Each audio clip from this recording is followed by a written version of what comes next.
What's up mga kabok sa tiyom? Welcome to my vlog mga kabok sa tiyom for today's videos.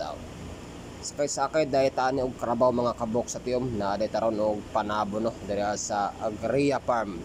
So karon sakay sa taning karabaw padulong tani sa entrance mga kabok sa tiyom niya makuha ta dito og graba.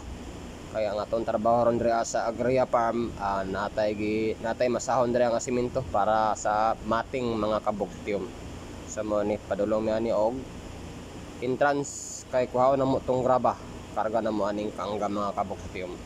Dugay-dugay na puday kula makasakay og karabaw mga kabuktiyom no. Kay sa wala pa maoso ang motor, makasakay gyud tag karabaw nya karon kay na naman tayo motor, makaulit tag bukid, motor naman tirada. So wala kita makasakay ani karabaw no kung makaulit tag bukid. So karon nakasakay tag balik kung karabaw pero wala na sa bukid, diri na sa syudad, diri sa Panabo City sa Agria Farm mga kabuktiyom no.